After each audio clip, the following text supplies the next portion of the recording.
뭐라도 찍어야 됩니다. 네, 오늘 이제 룻기 2강입니다. 벌써 5강째입니다. 참 빠르죠. 지난주에 다 모두 다 일이 있어서 이렇게 못 봤지만은 이렇게 시간의 흐름 속에서 또 이렇게 이곳을 위해서 기도하게 되고 또 이곳을 통하여 만나는 그 모든 사람들에게 또 강건의 힘을 달라고 또 집중적으로 기도했습니다. 그래서 특히 더욱더 이제 오늘 룻기서 2장 1절에서 7절 말씀 제목이 은혜 나눌 제목이 만남입니다. 만남이 있어야지만이 우리 그 삶이 이렇게 톱니바퀴 돌아가지 절대 나 홀로 독도에서 외로워서 못 삽니다. 멈춰버립니다. 시간이 멈춰버립니다. 그러니까는 이제 그 어느 나라를 봤더니 그 TV에서 나오는 어느 나라를 봤더니 시간의 감각이 없어요. 당신의 나이가 몇 살입니까? 모르더라고요. 모르더라고. 당신의 나이가 몇 살이고 오늘이 며칠인지도 몰라요. 그냥 잠자고 일어나면 해가 뜨면 아침이고 해가 지면 저녁이 그런 생활을 하는 사람들이 너무나 많이 있더라고요. 그래서 저는 깜짝 놀랐습니다. 우리의 생각으로는 상상도 할 수 없는 그런 일인데 그들은 그냥 뭐 그건 몰라도 되지. 사실상 뭐 안다고 해서 뭐 저기 한 것도 없고 또 모른다고 해서 불편한 것도 없습니다. 그냥 일상생활이 그들은 일상생활이기 때문에 그냥 아침이 돼서 해가 뜨면은 일어나고 저녁이 돼서 해가 지면은 자고 그러는 것들이 일상화가 되다 보니까는 우리의 기준에서 어머 어떻게 저렇게 살아? 라고 말할 수 있지만 그들은 하나 불편함을 느끼지 않고 사는 것을 이렇게 보았습니다. 오늘 만남, 우리의 만남 속에서 또 이 2장에서 룻과 보아스의 만남 가운데서 어떻게 하나님이 그 과정을 이끌어 나가시는지를 우리가 볼 수가 있습니다. 오늘 1장의 핵심은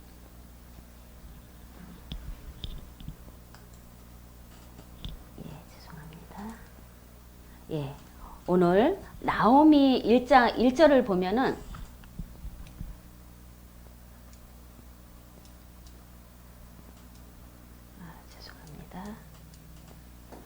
오늘 1장의 핵심을 보겠습니다. 우리가 우리 이제 1장을 다 공부했습니다. 1장의 핵심은 선택이었습니다. 엘리멜렉은 흉년 중에서 하나님의 뜻보다는 풍성한 이방의 땅을 선택함으로 실패했다라는 것을 볼 수가 있습니다. 항상 보암직하고 먹음직한 것 때문에 우리의 마음을 뺏깁니다. 보암직하고 먹음직한 것 때문에 우리의 마음을 뺏기는 것은 제일 먼저 우리가 보았을 때 아브라함의 조카와 롯을 이렇게 기억할 수가 있습니다. 오늘 또 이 엘리멜렉의 그 과정에서도 보면은 엘리멜렉을 통해서도 보면은 또 그 아브라함과 또 롯의 그런 관계 속에서 보여지는 그 선택의 그런 과정을 이렇게 같이 맞물려서 볼 수가 있습니다. 그랬을 때 조카 롯이 소돔과 고모라를 택했을 때 그 땅은 아주 젖과 꿀이 흐르는 그런 목축업을 하는 사람으로서는 정말로 탐나는 거부할 수 없는 그런 땅의 모습으로 보여졌기 때문에 그것을 택했습니다. 그랬을 때 그 이후에 보여지는 것은 멸망이었습니다. 엘리멜렉 또한도 내가 있는 곳에서 만족하지 못하고 내가 있는 곳에서 내가 처해 있는 곳에서 감사하지 못하고 떠났습니다. 모압이라는 풍족한 곳을 택하여 갔습니다. 그랬을 때 그 결과 또한도 아브라함의 조카 롯처럼 그렇게 죽음이라는 또 자녀의 죽음이라는 그런 과정을 가지고 이렇게 돌아오게 된 것입니다. 그래서 하나님의 사람들이 가장 잘 감당해야 할 것은 선택이라는 것입니다. 정말로 때로는 아브라함처럼 조카에게 먼저 선택권을 주고 나서 그 나머지를 받을 수 있는 그 척박한 땅을 그것도 감사함으로 받았을 때 그렇게 또 우리에게 주어진 그 결과는 그 후에 감추어진 그 결과는 어마어마하고 무궁무진한 은혜와 감사의 그 땅이 될 수가 있는 것입니다. 하나님의 사람들이 가장 잘 감당해야 할 것은 선택이라는 것입니다. 선택. 믿음으로 선택한 일에 대해서는 여러분 확신을 가져야 합니다. 그리고 기도하고 선택한 일에서는 후회하지 말아야 한다라는 것입니다. 우리가 어떠한 그런 일을 할 때 기도하고서 응답받고서 행합니다. 그런데 내 뜻대로 내 생각대로 되지 않는다고 해서 중간에 포기해버리고 하나님 왜 응답 안 해주시지? 그런 결과론을 내뱉는다라는 것입니다. 그런데 믿음으로 선택한 일에서는 확신을 가지고 있어야 하고 또 기도하고 선택한 일에서는 후회하지 말아야 한다라는 그런 것을 우리에게 선택으로 이렇게 잘 이야기해 주고 있습니다. 그래서 1절에 보면은 나오미의 남편 엘리멜렉의 친족으로 유력한 자가 한 사람이 있었는데 그의 이름은 보아스더라 라고 이야기를 합니다. 1절 오늘 본문 1절 2장 1절에서 7절 우리 함께 한번 보겠습니다. 2장 1절에서 7절 우리 함께 한 절씩 교독하겠습니다. 나오미의 남편 엘리멜렉의 친족으로 유력한 자가 있으니 그의 이름은 보아스더라. 모압 여인 루시 나오미에게 이르되 원하건대 내가 들어가서 내가 누구에게 은혜를 입으면 그를 따라서 이삭을 주겠나이다 하니 나오미가 그에게 이르되 내 따라 갈지어다 하매 루시 가서 베는 자를 따라 밭에서 이삭을 줍는데 우연히 엘리멜렉의 친족 보아스에게 속한 밭에 이르렀더라. 마침 보아스가 베들레헴에서부터 와서 베는 자들에게 이르되 여호와께서 너희와 함께 하시기를 원하노라 하니 그들이 대답하되 여호와께서 당신에게 복 주시기를 원하나이다 하니라. 보아스가 베는 자들을 거느린 사환에게 이르되 이는 누구의 소녀냐 하니 베는 자를 거느린 사환이 대답하여 이르되 이는 나오미와 함께 모압 지방에서 돌아온 모압 청년인데 그의 말이 나로 베는 자를 따라 단 사이에서 이삭을 줍게 하소서 하였고 아침부터 와서 잠시 집에서 쉰 외에는 지금까지 일하는 중이니이다 라고 이렇게 말하고 있습니다. 나오미의 남편 엘리멜렉의 친족으로 유력한 자가 한 사람 있었는데 그의 이름은 보아스더라. 남편의 친족 중에 거부가 있었다라는 것입니다. 나오미와 루시의 아무것도 이제 없는 빈손으로 고향에 돌아왔습니다. 정말로 집 한 칸 없는 그런 상황입니다. 그리고 무엇으로 먹고 살까 염려하고 근심하는 그런 상황에 처했을 것입니다. 하나님의 나오미와 룻 뒤에 감추어둔 이 보아스, 오늘 그 보아스가 우리의 또한 삶 가운데서 어떻게 우리의 생활 가운데 이렇게 밀접하게 들어와 있는지를 또 이렇게 관여하고 있는지를 보겠습니다. 모압 여인 룻이 나오미에게 이르되 원하건대 내가 밭으로 가서 내가 누구에게 은혜를 입으면 그를 따라서 이삭을 줍겠나이다 하니 나오미가 그에게 이르되 내 따라 갈지어다 하매 라고 2절에 말씀하고 있습니다. 나오미의 처지를 보면은 나오미는 이제 나이가 많아 늙어서 몸소 이삭을 주우러 밭에 나갈 수가 없습니다. 외국인 며느리를 대신 보내야 하는 것입니다.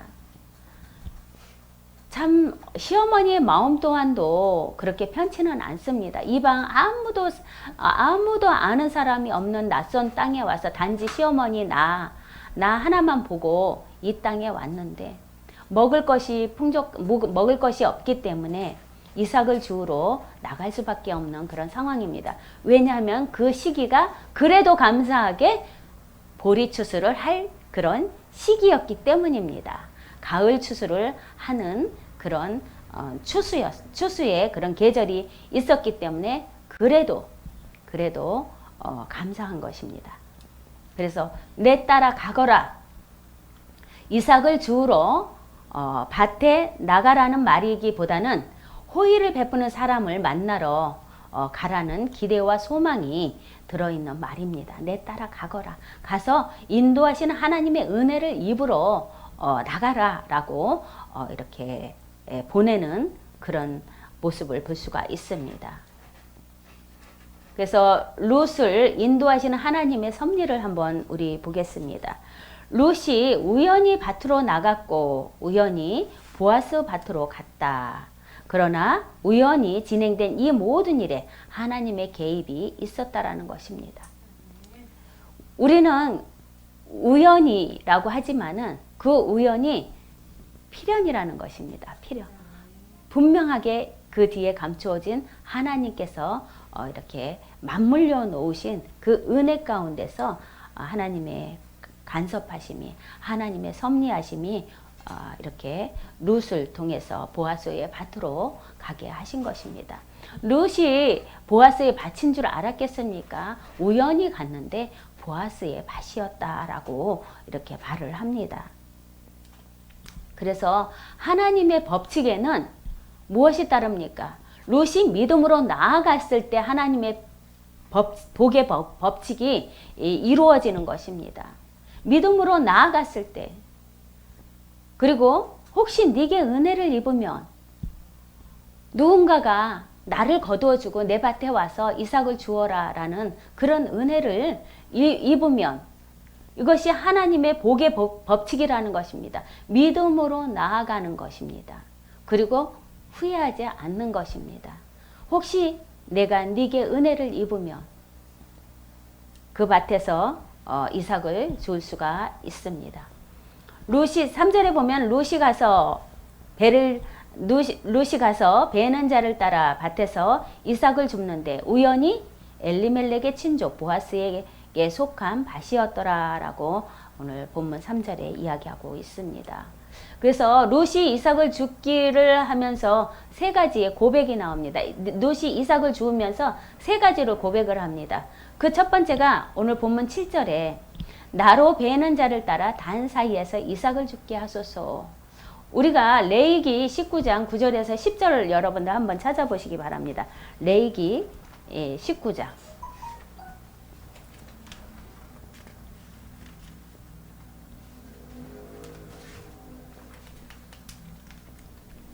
레위기 19장 9절과 10절에 나로 베는 자를 따라 단사에서 이삭을 죽게 하소서. 9절과 10절 찾으셨으면 함께 읽겠습니다. 너희가 너희의 땅에서 곡식을 거둘 때 너는 밤 모퉁이까지 다 거두지 말고 내 떨어진 이삭도 죽지 말고 내 포도원의 열매를 다 따지 말며 포도원에 떨어진 열매도 죽지 말고 가난한 사람과 거류민을 위하여 버려두라. 나는 너희의 하나님 여호와니라. 아멘. 이렇게 하나님은 가난한 자, 고아와 과부를 생각해서 밭 주인에게 이렇게 배려를 해 놓으신 것입니다. 다 줍지 말아라. 다 따지 말아라.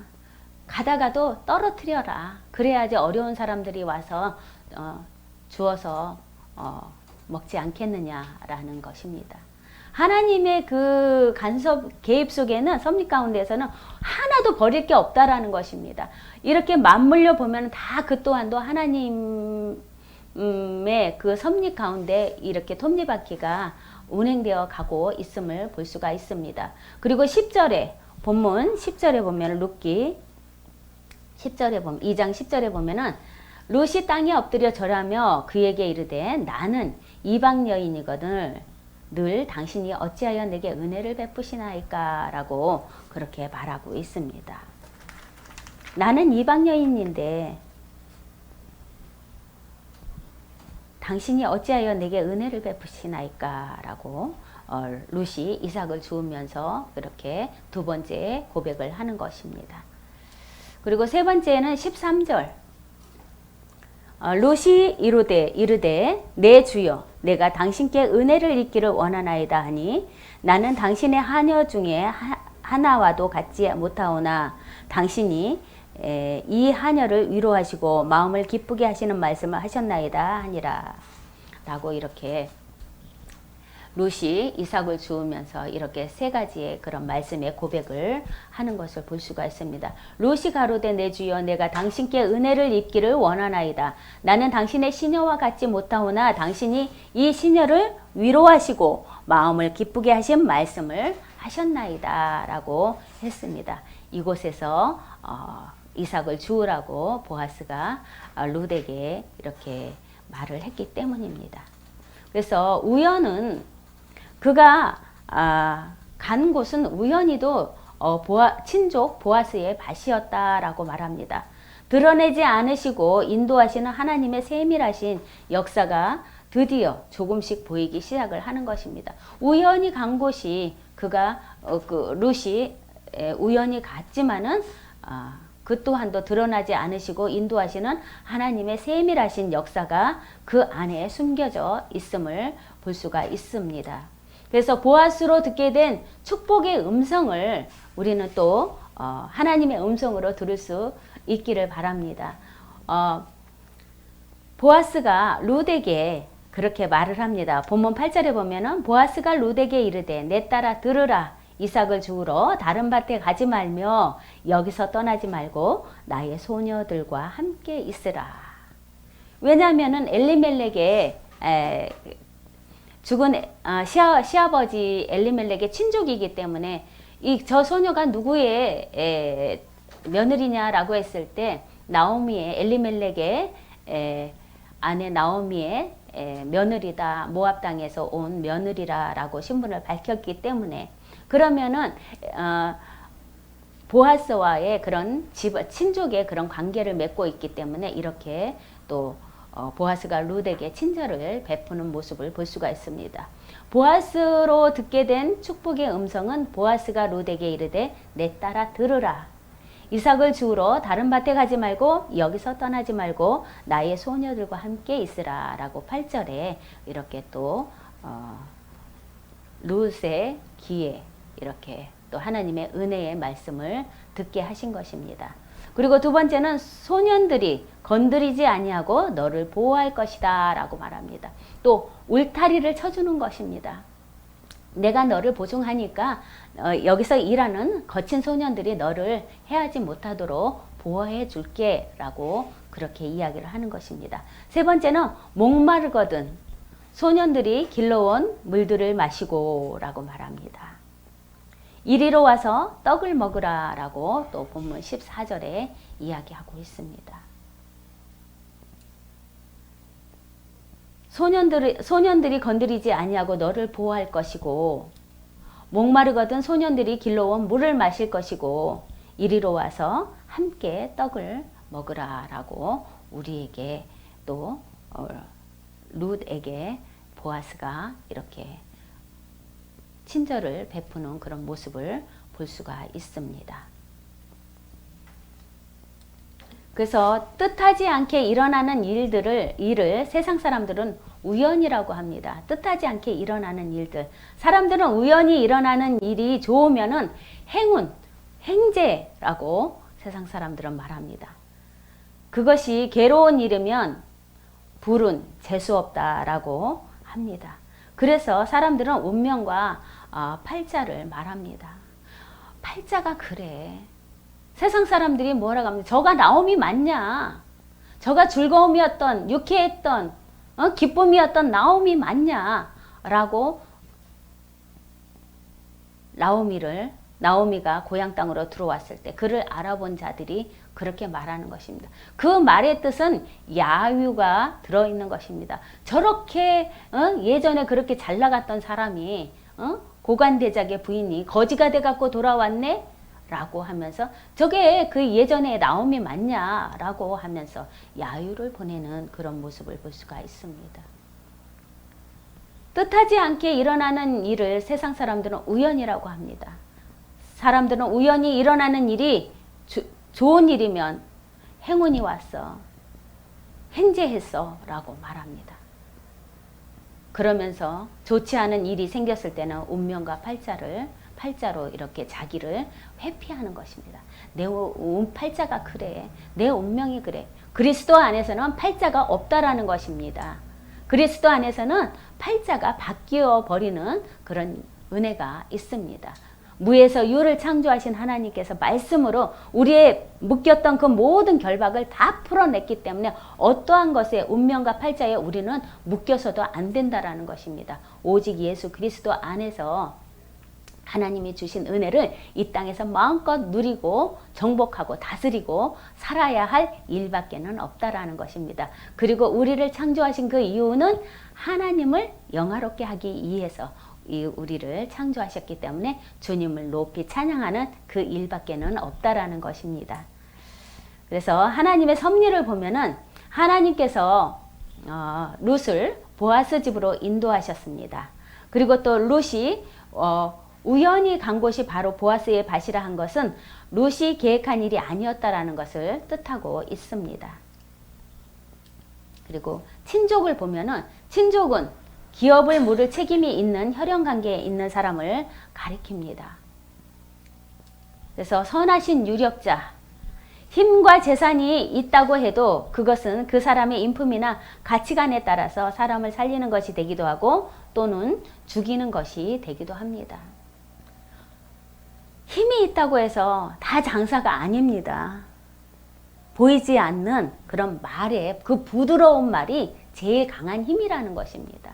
우리가 그러지요. 목소리 크다고 싸움에서 이긴다. 근데 예전에는 그렇습니다. 교통사고 났을 때 부딪혔을 때 목소리 커야지 그 사람이 이긴다고 싸움에서 목소리가 커야지 이긴다 하지만은 정말로 목소리가 큰 사람은 개미 새끼만한 목소리를 가지고도 논리정연하게 그 일에 대해서 파고든다면 그가 승승장구하는 것입니다. 목소리가 크다고 또 돈이 많다고 다 부자가 아니고 목소리가 크다고 해서 힘이 센 자들이 아니라는 것입니다. 그 안에 감추어진 그 인품들을 보면서 그 사람이 어떤 사람인가를 드러내는 보이는 우리의 모습 속에서 우리의 인격과 인품이 제3자들이 우리를 봤을 때 이렇게 보여지는 것입니다. 그래서 하나님께서 익명으로 베풀어 주신 일이 있습니다. 그것은 섭리입니다. 하나님께서 보이지 않게 하나님을 드러내지 않고 베풀어 주시는 일이 우리에게 또 하나님을 사랑하는 모든 사람들에게 베풀어 주시는 일이 하나님의 섭리이고 필연입니다. 그리고 하나님께서 베풀어 주신 일 중에 우리의 삶이 예정 가운데 있다라는 것입니다. 그리고 하나님의 통치하심 속에서 있다라는 것입니다. 행운이 있고 또 불행도 있습니다. 그러나 우리가 예수 믿는 사람들이 예수 믿어서 다 좋은 일만 얻기 위해서 예수를 믿는다면은 기복적인 것밖에는 되지 않는다라는 것입니다. 그 뒤에 감추어 주신 하나님, 나에게 힘든 일이 왔을지라도 또 기쁜 일이 왔을지라도 그 모든 것들을 중화해서 다 하나님이 나를 사랑하셔서 하신 일이구나라는 것 그렇게 받아들인다면은 이 그리스도의 신앙인들이 더욱더 수준 높은 믿음의 성장을 하게 될 수 있는 것입니다. 그래서 유력자를 만나는 일은 이와 같이 왕이신 하나님의 전능하시며 선하신 은혜를 만나게 되는 일입니다. 그리고 최선을 다한 룻의 현실은 이렇게 보이지 않는 하나님의 이끄심 속에서 힘을 입고 나가고 있습니다. 그래서 유력자는 어떤 사람을 유력자라고 하느냐? 용감한 사람을 유력자입니다.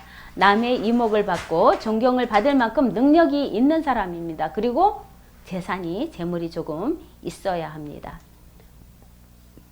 그리고 보아스는 고결한 사람, 영향력 있는 사람을 말합니다. 그리고 보아스는 우리의 주 예수 그리스도의 그림자이다라고 말하고 있습니다. 그리고 라오미와 룻은 우리의 정직한 모습으로 이렇게 보여지고 있습니다. 제가 어저께 사우나를 갔습니다. 사우나를 갔는데 50년이 넘도록 그런 광경을 처음 봤습니다. 남자들이 이렇게 남편이 이렇게 사우나 갔다 와서 이렇게 그 문신 그려진 남자들의 이야기를 몇 번 들은 적이 있습니다. 근데 우리 여자들은 정말로 뭐 타투라고 그러나요? 그런 거 문신 뭐 여기 어깨에 하고 뭐 팔뚝에 조그맣게 하고 손목에 조그맣게 하는 것 외에는 못 봤습니다. 그런데 어제는 정말로 뒤로 나자빠질 그런 정도의 그런 모습을 보았습니다. 그는 그것이 자기를 드러내는 힘으로 이렇게 영웅심에 그렇게 아마 문신을 했을 것입니다. 날씬하지도 않습니다. 비하하는 것은 아니지만 뚱뚱합니다. 아가씨 같아요. 네. 근데 이 등에 있잖아요. 용무늬를 한 바탕을 다 한 거야. 그래가지고 여기 엉덩이 꼬리표에서 용꼬리가 딱 멈춘 거야. 거기 있는 사람들이 다 이렇게 가는 거예요. 야, 60이 가까워오는데 저런 거는 처음 봤다. 어떻게 등에 뭐 TV에서는 그렇게 뭐 그런 것들을 보았는데 저렇게 내 눈으로 실제적으로 보기는 처음 봤습니다. 정말로 이 어깨에서부터 시작을 해서 이 목덜미에서 머리를 시작해서 등을 휘어감고 엉덩이 꼬리뼈에서 딱 멈추더라고요. 진짜 판타지였습니다. 너무너무 놀래가지고. 그런데 한편으로는 저걸 왜 했을까? 그 사이에서는 또 영웅심, 힘 그런 거를 보여주기 위해서 또 그렇게 할 수도 있습니다. 그런데 진짜 그거를 했다고 해서 그가 힘 있는 자냐 이겁니다. 저는 그것을 한번 생각해 보았습니다. 그래서 유력자라고 해서 다 용감한 사람이 정말로 유력자고 남이 이목을 받고 존경을 받을 만큼 능력 있는 사람이 유력자이고 또 재물이 많은 사람이 유력자인데 우리의 삶 가운데서 이렇게 되돌아보면은 힘없는 자들이 자기를 드러내기 위해서 그렇게 자기의 모습을 그렇게 그 문신을 해서 남에게 보여지려는, 용감해 보이려는, 힘있어 보이려는 그런 모습을 보여주고 있다라는 것입니다. 이것도 제 편견이에요. 이번에 이렇게 하면서 그래 나 이제까지 남자만 그렇게 한 걸 봤지만은 여자도 할 수 있지. 남자도 담배 피고 왜 여자는 담배 못 피냐? 요즘 길거리에 나가보세요. 너무 많지요. 정말로 이렇게 그 점심시간 되면은 그 빌딩 숲 그 쉼터에는 여자고 남자고 없습니다. 그런 것들을 보면서 그것 또한도 내 가치, 내 편견으로 아직까지는 그렇게 보았습니다. 여자가 말이야. 여자가 어떻게 문신을 해? 여자가 어떻게 담배를 펴? 여자가 어떻게 술을 마셔? 그럴 수 있는데 그렇게 편견을 하고 잣대를 이렇게 그었다라는 것입니다. 그런 것을 보면서 정말 얼마나 더 많은 것을 보아야 하나. 물론 이렇게 뉴스로 보여지는 그 모든 것들이 요즘에 뉴스의 그런 것들이 다 그렇게 좋은 모습은 없습니다. 다 악한 그런 모습들로 보여지고 있습니다. 그러나 우리 성경 속에서 보여지는 그 하나님의 역사하시고 그 하나님의 인도하심, 그 모든 것들은 믿음의 사람들은 정말로 하나님의 그 섭리를 알기 때문에 혹여라도 악한 길로 갈지라도 빨리 터닝해서 돌아온다라는 것입니다. 그게 우리는 회개라는 것입니다. 그래서 오늘 본문 4절에 보면은 마침 보아스가 베들레헴에서부터 와서 베는 자들에게 이르되 여호와께서 너희와 함께 하시기를 원하노라 하니 그들이 대답하되 여호와께서 당신에게 복 주시기를 원하나이다 라고 그렇게 4절에 서로가 이렇게 만나면서 서로에게 복을 주는 그런 인사말을 합니다. 구약과 신약의 인사법을 보면은 참 달라요. 구약에는 이제 사람들이 만났을 때 먼저 아도나이 임마햄이라고 하나님께서 함께 하시기를 원한다. 그랬을 때 받는 자가 또 이렇게 환대를 합니다. 당신에게 여호와께서 복 주시기를 원합니다. 라고 이렇게 오늘 보아스가 4절에 나온 것처럼 보아스가 베들레헴에서 돌아와서 일하는 일꾼들에게 이렇게 복을 빌어주는 인사를 합니다.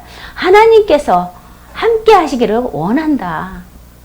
당신에게 여호와께서 복 주시기를 원합니다. 라고 이렇게 또 대답을 합니다. 우리는 만났을 때 뭐라고 합니까? 안녕하세요. 식사하셨어요? 라고 먼저 그렇게 이야기를 합니다. 예전 이렇게 어른들이 하시는 말씀이 예전에는 밥 먹는 일이 그렇게 많지 않았기 때문에 그게 안부로 물었다라는 것입니다. 그런데 지금도 그냥 인사말로 식사하셨어요? 라고 그러죠. 그런데 이 구약의 인사법과 신약의 인사법을 보면은 아주 정말로 하나님 아도나이 엠마햄이라고 이야기를 하면서 인사말을 던지면서 하나님께서 함께 하시기를 원합니다.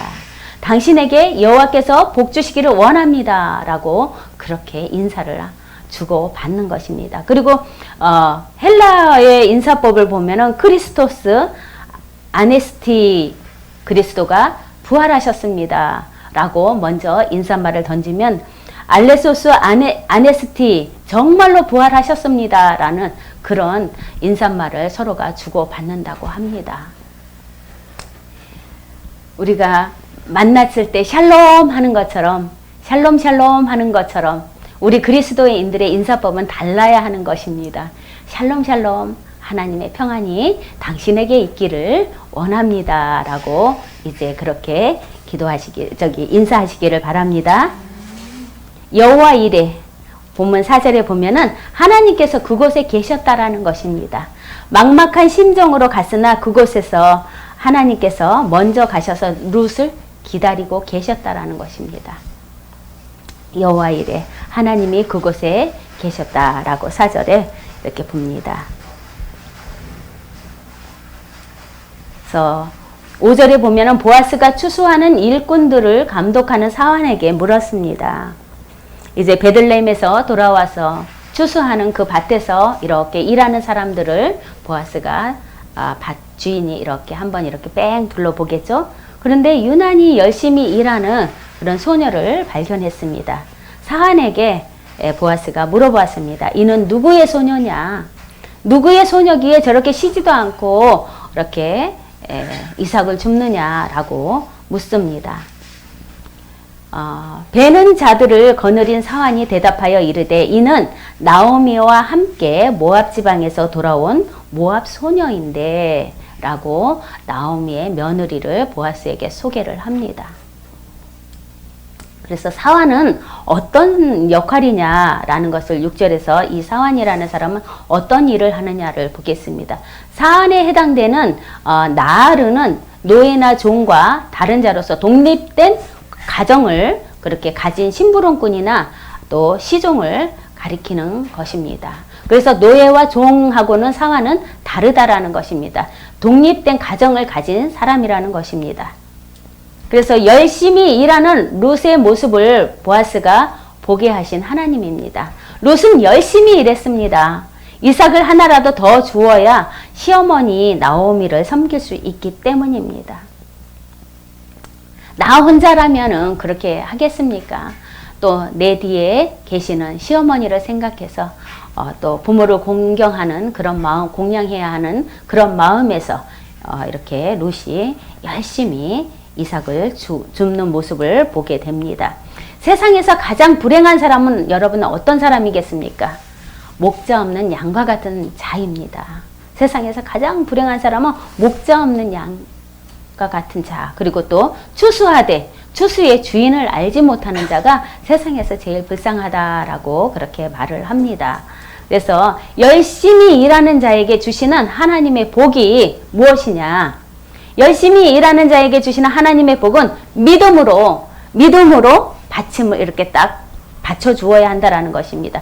주께서 원하시는 방향으로 나가는 자가 하나님의 복을 받는 것입니다. 그리고 믿음으로 그 일에 최선을 다하는 자가 하나님의 복을 받는 것입니다. 우리가 달란트 비유 있죠. 5달란트, 3달란트, 1달란트의 그런 비유를 많이 가진 자는 더 열심히, 적게 가진 자는 땅에 묻어두고 없어질까봐, 잃어버릴까봐. 그랬을 때 주인이 와서 계수했을 때 이 악하고 게으른 종아라고 꾸짖었던 것처럼 우리가 열심히 일하는 자에게는 하나님의 복이 우리에게 온다라는 것입니다. 그리고 저도 이렇게 사역을 하면서 하나님, 나 지금 일 열심히 하고 있어요. 오늘 저기 수업하러 가요. 이것도 나의 일이지요. 그렇게 혼자 이렇게 독백을 합니다. 그리고 기도할 때도 하나님, 나 열심히 지금 일하고 있습니다. 나를 위해서 기도하는 것이 아니라 나 아닌 다른 자를 위해서 기도하기 때문에 하나님, 나 열심히 일하지요. 그러니 복 주세요. 이거를 봤기 때문에 오늘 이 수업의 일부를 알았기 때문에 또 삶에서 얼른 적용을 해야죠. 그리고 내 것으로 취하면은 그것이 하나님이 나에게 주시는 복이라는 것입니다. 믿음이 바탕이 되어야 합니다. 믿음이 바탕이 되지 않으면 모래 위에 세워진 집과 같고 또 이렇게 바람이 불면 쓰러지는 그런 중심 없는 그런 집과 같다라는 것입니다. 주께서 원하시는 방향으로 나가는 자는 하나님의 복을 받을 것이고 그 일에 최선을 다하는 자는 하나님의 복을 받을 것이다 라는 것입니다. 저 소녀가 말하기를 7절에 나로 추수하는 일꾼들의 뒤를 따라가며 단 사이에서 떨어진 이삭을 줍도록 허락해 주소서 하더니 아침부터 와서 잠시 집에서 쉰 거대에는 저렇게 지금까지 계속 중이니이다. 사환이 이제 보아스에게 룻이 처음부터 와서 이렇게 일하고 열심히 일하고 있음을 이제 보고하는 것입니다. 저 소녀가 아침서부터 와가지고 쉬지도 못하고 저렇게 계속 잠깐 한 번 쉬고 일하고 있습니다. 라고 보아스에게 말하고 있습니다. 잠시 집에서 쉰 것 외에는 7절에 보면은 우리가 그의 말이 나로 베는 자를 따라서 단 사이에서 이삭을 죽게 하소서 하였고 아침부터 와서 잠시 집에서 쉰 외에는 지금까지 계속하는 중이니이다 라고 말합니다. 집에 해당하는 바하트는 임시적인 오두막, 장막, 움막을 뜻합니다. 집에 가서 쉬지 않고 그 일하는 그 밭 모퉁이의 그늘막을 거기서 잠깐 이렇게 쉬고 이렇게 지금까지 일합니다 라고 그렇게 사환이 보아스에게 룻의 열심히 하는 그런 모습을 이야기하고 있습니다. 가난한 자들을 위한 율법이 있습니다. 우리가 조금 전에 레위기에 있는 그런 말씀을 읽었듯이 가난한 자들을 위한 율법이 있는데 룻이 이삭을 주울 수 있었던 것은 하나님의 율법에 추수할 때 가난한 자들을 위하여 일정한 부분을 남겨두어야 한다고 규정되어 있기 때문이다라는 것입니다. 그렇기 때문에 제가 이제 시골에 이사를 가가지고 그 집 앞에 이렇게 논이 있고 밭이 있습니다. 근데 6월 달에 이렇게 감자밭을 다 캐는데 동네 사람들이 다 캐고 갔는데 다 캐고 간 그 밭을 또 뒤지더라고요. 그래서 아니 다 캐고 갔는데 뭘 또 나올 게 있어서 저렇게 사람들이 우르르 몰려가서 그리고 그 감자밭을 뒤지나 그랬더니 어머 세상에 막 이만한 것들이 나오는 거예요. 근데 그 주인도 안답니다. 그 밭 이렇게 모퉁이에는 그냥 놔둔답니다. 그래 걷어서 그냥 감추어 둔답니다. 다음에 이삭 주우러 오는 사람들에게 은혜를 베푸는 거죠. 그런 것처럼 이 말씀을 보면서 그렇구나. 아주 자루로 가지고 와, 큰 자루 마대포대에 그거를 자루를 가지고 왔는데 그거를 가득 담아갖고 가더라고요. 한 사람이 아닙니다. 여러 사람들이 그만큼 캐서 갖고 간다라는 것입니다. 물론 밭도 컸습니다. 그래서 다 어떤 악한 사람들은 인정 없는 사람들은 그 조그만 알감자 또한도 팔아야 된다고 다 수고해 간답니다. 그러면은 그 밭에 가서 이삭을 주우러 갔는데 나올 게 없으니까 참 인심 고약하다 라는 그런 이야기를 한답니다. 그런 것처럼 가난한 자들을 위한 하나님의 은혜를 이렇게 오늘도 우리가 볼 수가 있습니다. 룻이 이삭을 주울 수 있었던 것은 하나님 율법에 추수할 때 가난한 자들을 위하여 일정한 부분을 남겨두어야 한다는 그런 규정이 있었기 때문이랍니다. 그래서 곡식을 벨 때 주인은 밥 모퉁이까지 다 거두어서는 안 된다라는 것입니다. 그래서 레위기 19장 9절에 우리가 조금 전에 보았죠. 그리고 또 밭에 떨어진 이삭을 밭 주인이 주어서는 안 된다라는 것입니다. 그리고 또 주인이라도 잊어버리고 가져가지 못한 단은 다시 가져갈 수 없대요. 저 이거 보면서 어머 그렇구나. 잊어버리고 그 단에 밭에다가 단을 놓고 갔으면 다시 잊어버리고 왔네 그러고 다시 가져갈 수 없다라는 것입니다. 그리고 포도밭에서 포도를 거둘 때 주인은 포도를 남김없이 따서는 안 된다. 또 밭에 떨어진 포도는 주인이 줍지 않는다. 그리고 또 감람나무에서 올리브를 딸 때도 주인은 그 가지를 샅샅이 다 떨어서는 안 된다라는 그런 이 하나님의 이 은혜가 우리의 삶 가운데서 정말로 핑계치 못할 정도로 이렇게 세밀하게 우리를 돕고 계신다라는 것입니다. 곡식을 다 베서도 안 된다고 그러고 또 밭에 떨어진 이삭은 밭 주인이 주어서는 안 된다라는 것이고 주인이 잊어버리고 가져간 단은 또 가져가지 못한다라는 것. 이렇게 하나부터 세밀하게 하나님이 그 하나님의 국률을 베풀어 주셔서 우리가 지금 이렇게 그러죠. 스로베니게의 그 여인처럼 우리 또한도 식탁에서 떨어진 그 음식을 개도 그렇게 주워 먹듯이 나 또한도 그렇게 되기를 원한다고. 우리가 게을러서 밥 빌어 먹는 거지 조금만 부지런하면은 이 세상에 또한도 일할 게 많다라는 것입니다. 일손이 없어가지고 난리인데 왜 일자리가 없다고 화이트 칼라만 생각하기 때문입니다. 화이트 칼라만 고집하기 때문입니다. 그래서 성도에게 주시는 축복의 비결은 여러분 선택에 있다라는 것입니다. 우리가 무엇을 선택하느냐에 따라서 우리의 삶의 방향이 달라진다라는 것입니다.